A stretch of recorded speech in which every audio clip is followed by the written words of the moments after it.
I feel clearly that this season can be mine, so I will do everything I can to finalize that. The number 3 takes victory in race 1, an epic win.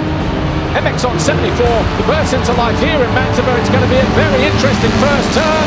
And Cairoli ran the outside, and he and Courtney both go down. Yeah, everything was going good, and then I had one big mistake. And oh, Ben Watson! Off the side of the bike, and Italy are going to be crowned world champions.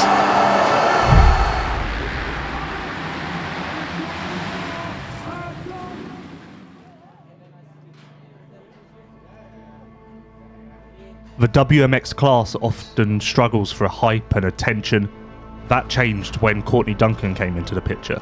Before Duncan had even stepped foot onto an MXGP track, there was hype, excitement, talk about just how good she is and how good she can be. And she backed all of that up by going 1-1 in her first WMX event.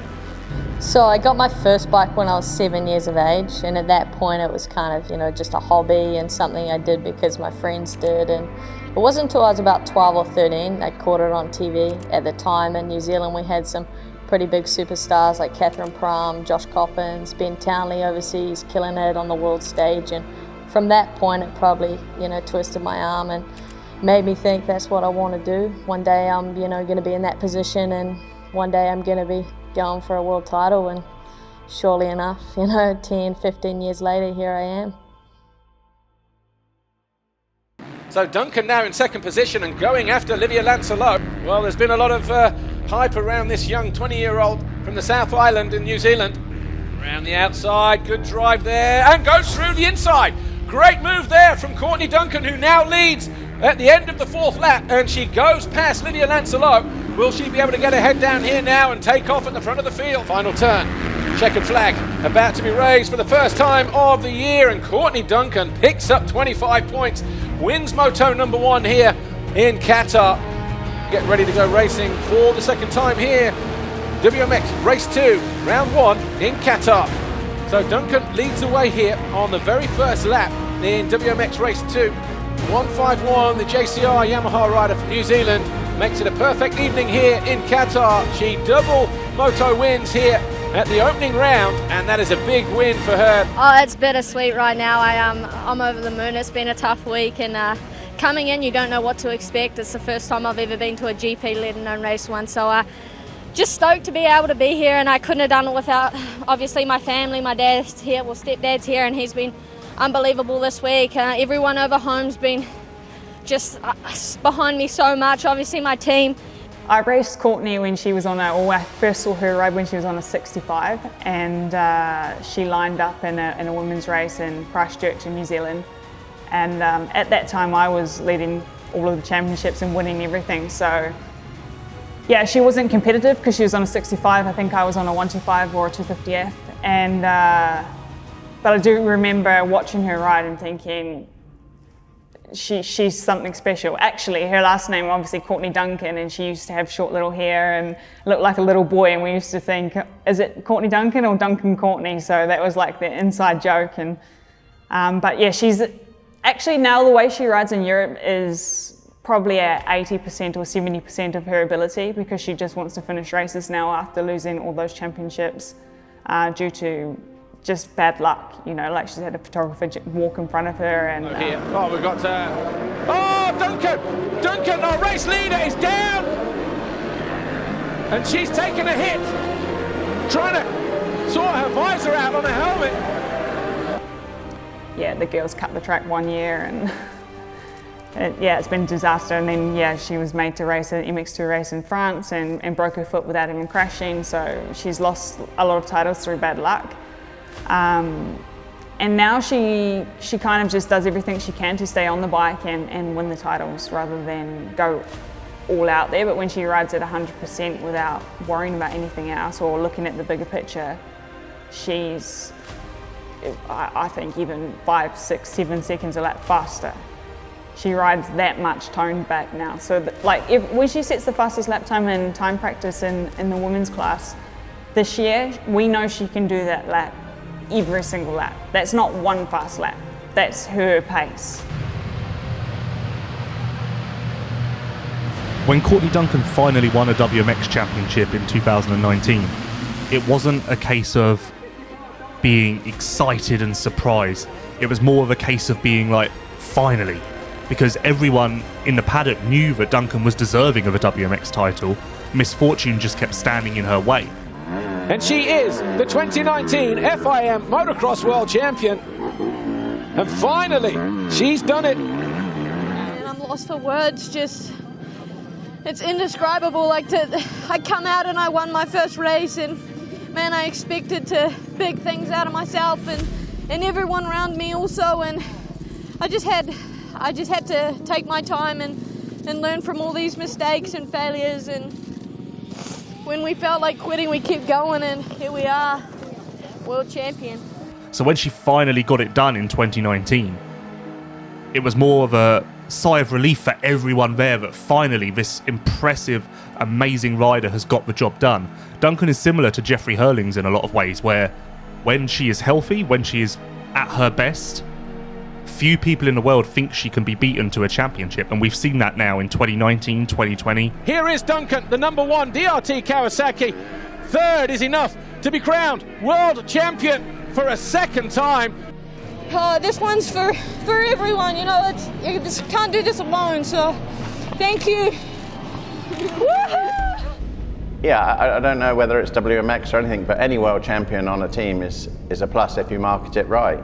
You know, there's an audience for everything, and you know, for any product to be able to say, you know, they have a women's world champion is sort of demographically correct at the moment. I think it was so tough because in 2016, my first pro race, I'd already set the bar so high for myself, coming out winning on debut, and you know, you think to yourself at the time, oh, this is going to be, you know, a little bit of a walk in the park, but you're just so naive and you're so young and you have so much to learn, and I made mistakes along the way, and I'm going to be honest and put my hand up and say a lot of them were my own fault.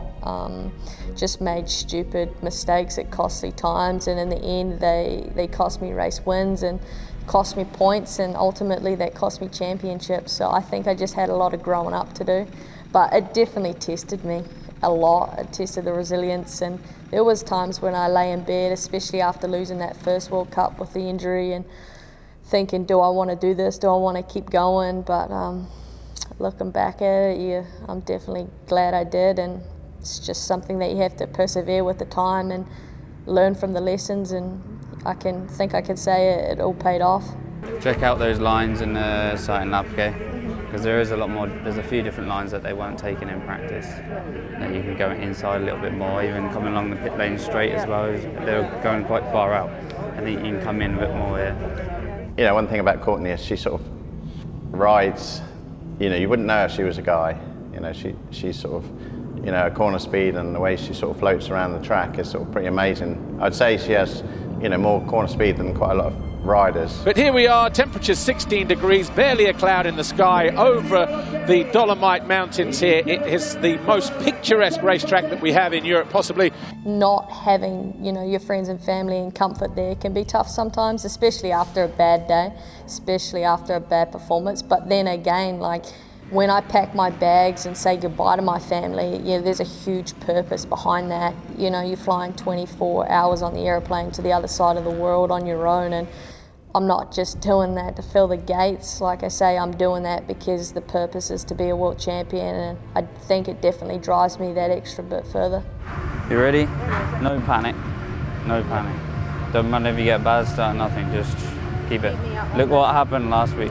You get a bad start and you come through to first, so. And the riders just making their way into position. Going far. You want to push or you good? Good luck. Pretty much a full lineup here today. WMX Race 1 is underway. And that was Giorgia Montini. Oh, Montanesi upside down on the top of the hill. Has that pretty much decided the championship, because Montanesi did not look too impressed with that move and was looking a little bit slow to get back to the bike there. So if it stays like this, Duncan will be crowned world champion for the third time. Courtney Duncan, though, is world champion for the third time.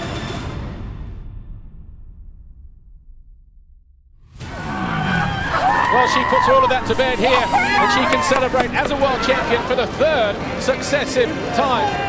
What a feeling, man, to do it 3 times in a row, you know, with the same team, the same brand is, it's amazing. Words don't describe it.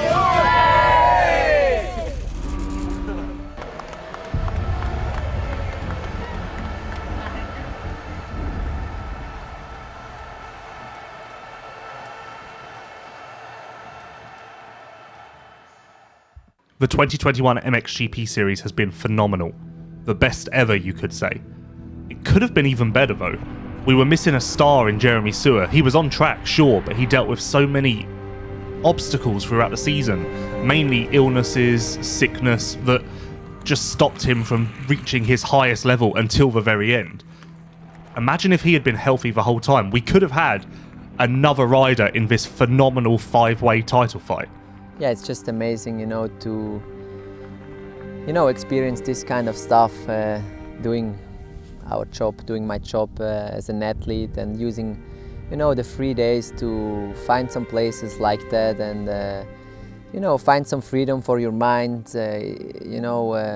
get some rest and really be by yourself, enjoy the view, enjoy the nature, because nature has a lot of strength. It's quiet here, you don't hear any noise, and it's just amazing to be here, and it gives me a lot of mental strength, and calms me down, clears my mind, and once I hit the trails back down, it's back to action mode, and I feel like I have all the energy again to line up on the start gate and perform.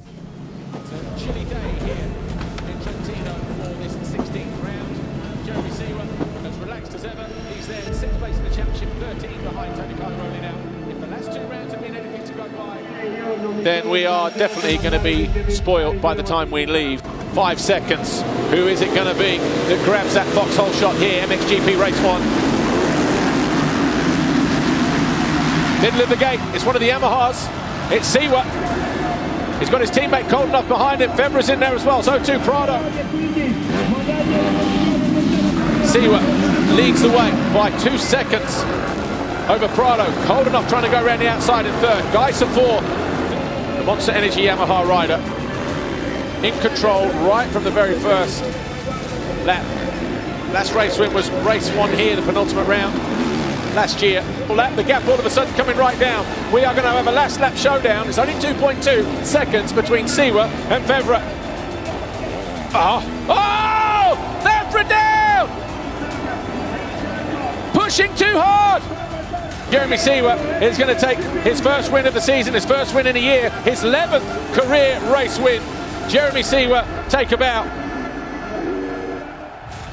Yeah, as I said, after the first moto, MXGP at the moment is tough, especially those 3 battling for the title. They go all in, they have to, so I try to do my best, and to win a GP, I'm speechless right now. I've never felt like this for a while, and it's amazing, I won a GP last year, but it wasn't the same. Now I crossed the finish line and I knew this one is mine, and it's incredible. A big thanks to all around me, especially like my mechanic. He's working day and night for me, and he brought me back where I am now, and now this is amazing. Thanks all of you.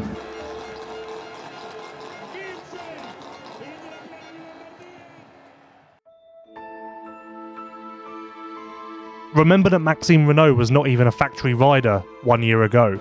He had 1 GP win under his belt. That came in Italy in September 2020.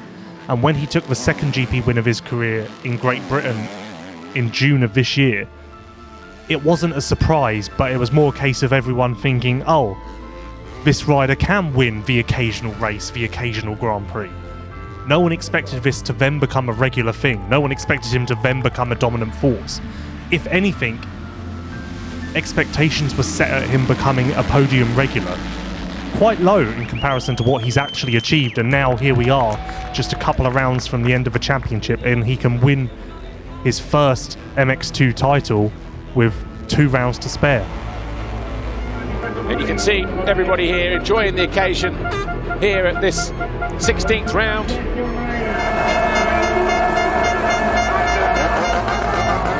Well, as the atmosphere continues to build, let's take a look at the top 5 in the championship as we head into Mx2 Race 2. Maxime Renaux now 101 points clear of Diogo Geerts, which means if he finishes ahead of Geerts and Vial, he can be crowned world champion here today. Mx2 Race 2, all eyes towards the right-hand side, centre of the gate, and once again, Tom Vial in there, Renaux to the outside. He's at the inside of his teammate, Beniston, and Diogo Geerts in there as well. And the lead has changed hands. Renaux leads on lap 5. It's been a tough journey for him to overcome the injuries, the adversity, to turn it around, to continue to work hard. He can't believe it. And Maxime Renaux will round out the final turn. He has realised his lifelong ambition. He is crowned MX2 World Champion. And he does it with a win. He does it with the Grand Prix victory.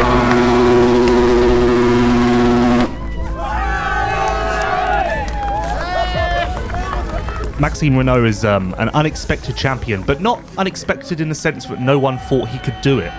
Unexpected in the sense that it happened so quickly. I don't think even Yamaha, the contracts prove it.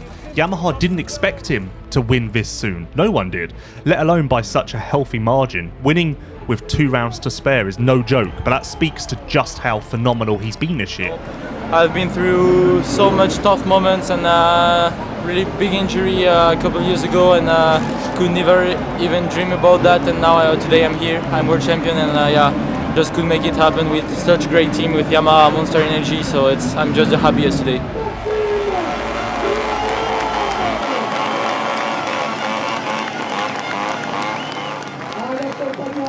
Welcome back to Italy for the final round of the FIM Motocross World Championship. It's round 18. It's taken a while to get here, obviously, for obvious reasons, but we are here in Mantova for the MXGP of Città di Mantova. It's hard to believe that the MXGP class is coming down to the final round. It's so rare for a championship fight to actually come down to the final round or moto, let alone it be this close. We've got 3 riders who can win this thing quite easily. They're all capable, they've all proven they're capable. There is no way to predict how this thing is going to go, and that means it's an exciting time to be a fan. I've been really impressed with Febvre this season. No matter what happens, no matter if he wins this championship or not, this has been a real resurgence for him. He's going to have to go through Jeffrey Hurlings, and that's a rider that no one wants to face in a title battle. People from the outside see him as quite a special guy. I mean, one that's maybe quite hard to crack, let's say, and kind of work out.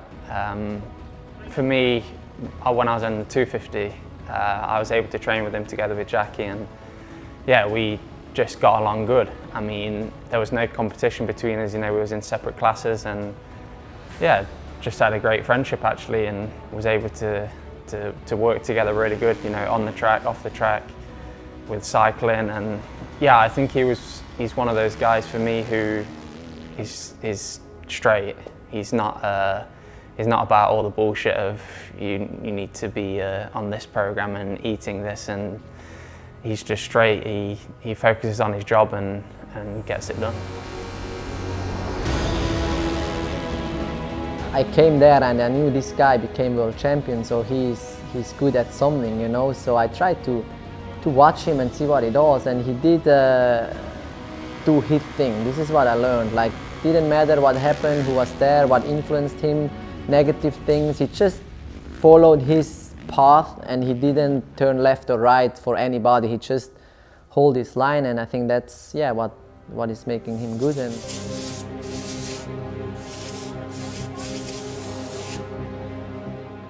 talking to other riders about you, they think that your 2 strengths are being mentally strong and also your aggression. Would you agree with that? Yes. Yes, yeah, no, I agree. And like you say also, I had some many bad years, bad injury, and sometimes I wasn't good enough. And I came back to fight and to be just better every year. And seems this year it's working pretty well. But you don't know what's gonna happen. You know, sometimes you can. Tomorrow I can get injured in 2 weeks or whatever. It's just you have to be really strong mentally. It's what I think I am, and yeah, you have to have some aggression also on the track to fight for the first position. Coming into the final race then, Jeffrey Hurlings, Romain Febvre, they are tied on points. The only other time we've seen this, 1988, the 1-2-5 season, Jean-Michel Bayle and Dave Strybos. After race 1 going into the final round, both riders were tied for the lead with just 1 race remaining. Bayle won from Strybos to win the championship by 3. Who is it going to be today though? Fans on their feet. The anticipation is through the roof. We've got a green flag for the final time this year. The Fly Racing 15-second board is up. MXGP Race 2 is gone. A good jump once again, and it's Febvre who squeezes Hurlings to the inside. Jorge Prado once again. And the top 2 in the championship, Linus Stern, as they go through there, and also Geiser splits Febvre and Hurlings. Is a direct shootout between the top 2 in the world right now, Romain Febvre and Jeffrey Hurlings. By leading Hurlings. Hurlings finds his way past. The fans have got exactly what they want to see. Oh, Febvre is down, coming out of the turn. It's hard and slick there as well. Jeffrey Hurlings a lap away from taking his 5th world title. Jeffrey Hurlings out of the final turn is the 2021 MXGP World Champion. He joins Roger De Costa, Joe Robert, Georges Jouvet, Joel Smets as a 5-time world champion. A lot of people wanted to know what I would have done if I didn't win this championship this year again. I guess we'll never know. There you have it then. Jeffrey Hurlings wins the 2021 MXGP title, and deservedly so.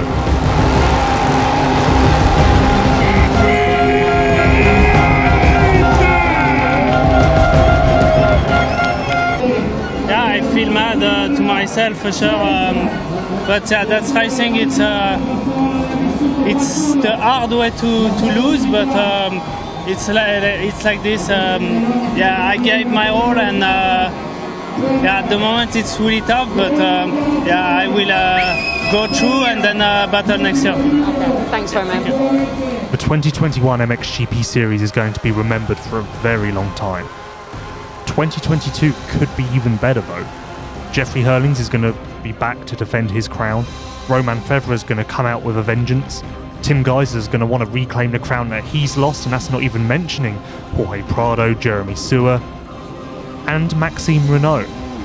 The MX2 World Champion is ditching his YZ250 FM and stepping up into the MXGP class for the first time with Monster Energy Yamaha Factory MXGP.